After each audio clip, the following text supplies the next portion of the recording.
Family, huh? Huh? The Crocs family. Mommy,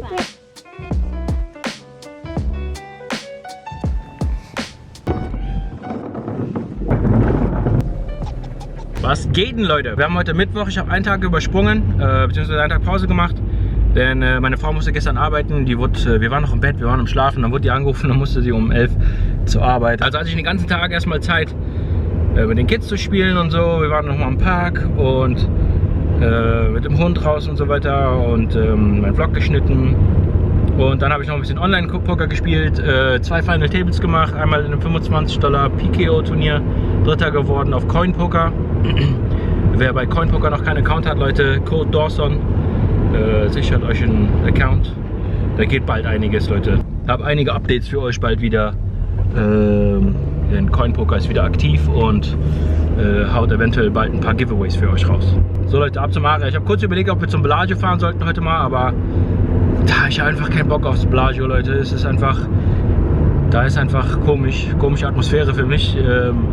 Aber wir machen das die Tage auf jeden Fall mal, dann wahrscheinlich aber eher 15.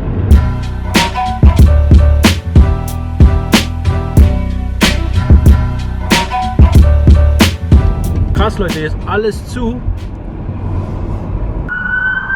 Wir sind auf der Rennstrecke, Leute.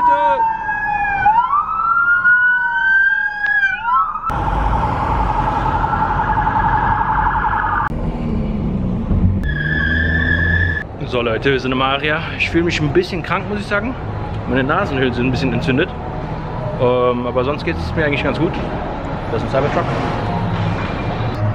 Auf jeden Fall noch fit genug, um zu pokern, Leute. Falls mein Tisch scheiße sein sollte, überlege ich auch nochmal rüber zu fahren zum Bellagio vielleicht. Aber gucken jetzt erstmal, wie das hier läuft. Ich habe Bock, an den neuen Tischen zu spielen.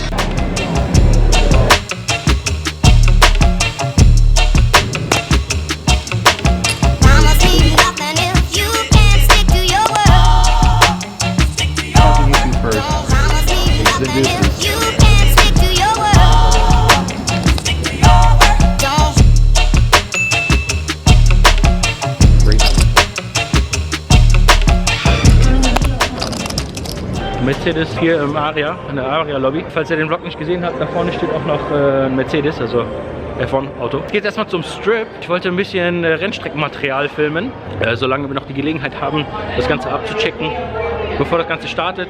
Und ja, ich wollte auch mal ein paar Schritte reinkriegen, denn sonst sitze ich halt den ganzen Tag. Wir sind schon, glaube ich, fast 4 Stunden in der Session. Und ich bin auch schon $700 oder so plus, vielleicht auch mehr. Ich habe einmal eine lustige Hand mit Assen gewonnen. Open Race ich auf 15, der Button callt die 15 und der Big Blind Race auf 90. Button ist ein Short Stack und Big Blind ist Tilt. Die hat da eine Hand nach dem anderen verloren und hat dann, die konnten nicht mehr folden, also die war in jeder Hand dabei. Ich wollte jetzt aber nicht nochmal groß racen oder so, damit ich die da beide verliere, deswegen habe ich nochmal Min Race gemacht. Also die hat auf 90 geraced, ich race auf 200. Jetzt geht der Button plötzlich All-In für $250. Also er ist All-In, sie callt die 250, ich schläge die $50 nach und gehen zu dritt zum Flop.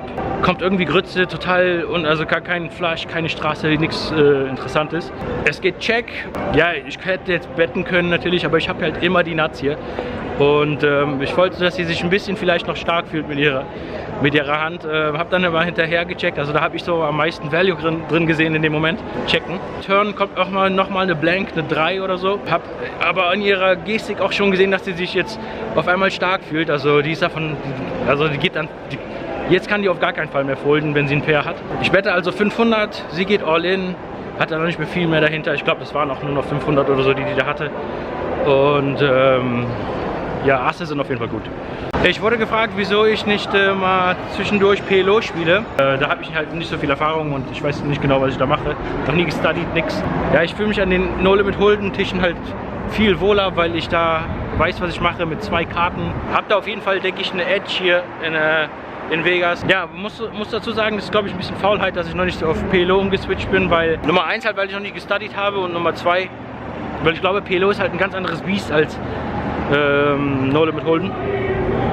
Mit 4 Karten und viel mehr Handkombinationen, viel actionreicher, viel höhere Varianz. Die Games werden wohl gut sein und da ist auch jede Menge Kohle zu schnappen, aber ich habe halt noch nicht den Schritt gewagt. Weiß auch noch nicht genau wann also ich habe da keine Pläne oder so. Aber ich denke, PLO ist auf jeden Fall die Zukunft und irgendwann muss man den Switch schon noch machen, wenn man groß verdienen möchte in dem Game hier. Aber bis jetzt fühle ich mich ganz wohl an den No Limit Hold'em Tischen.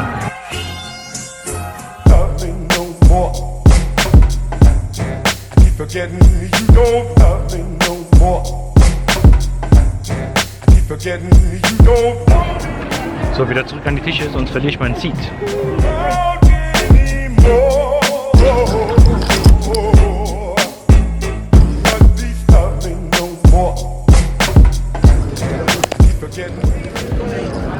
Guys.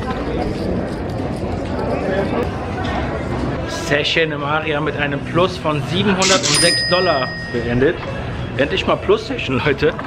Ich glaube, wir hatten die letzten 6, 7 Sessions oder so waren mega swingy. Ich war auch mal kurz ein Taui Plus und dann habe ich jetzt kurz vor Ende noch mal kurz ein bisschen was mit Buben abgegeben. Gegner hat nicht gezeigt, ich habe am River aufgegeben. Flop kommt, das war ein 3-Bet-Pot und der gibt Flop, Turn, River richtig Gas. River bettet der $450 oder so und keine Ahnung, hat keinen Sinn mehr gemacht. Also Flop kommt 999 runter. Wir haben beide Full House gefloppt wahrscheinlich, aber mein Full House nicht so gut. Und dann habe ich nochmal mit Pocket König ein bisschen was verloren gegen Ass 5. Flop kommt direkt Ass und aber in der Hand habe ich Minimum verloren. Ich glaube, wenn ich irgendwie mit PLO mal durchstarten wollen würde, dann würde ich da eher online erstmal anfangen und ganz viel erstmal wieder online spielen, genauso wie ich es mit Hold'em auch wieder gemacht hatte, als ich mit dem Grind wieder angefangen habe 2021. Ja, habe ich dann ganz viel erstmal online gespielt, Solver, Molver, alles reingenommen und so viel Erfahrung gesammelt, wie ich konnte, und ich glaube, das macht am besten Sinn, auch das Ganze für PLO so anzugehen. Wobei, vielleicht mache ich mir auch einfach zu viele Sorgen und vielleicht werden wir auch richtiger Crusher auf PLO, wissen wir ja nicht. Kann mal einer vielleicht in die Kommentare schreiben, wie war das für euch? Sind da einige von euch von No Limit Hold'em auf PLO umgestiegen? Wie schwer war es für euch umzusteigen? Und was habt ihr gemacht, um besser zu werden? Ich würde mir da eventuell so einen Jay Nandes Kurs reinziehen oder so. Keine Ahnung.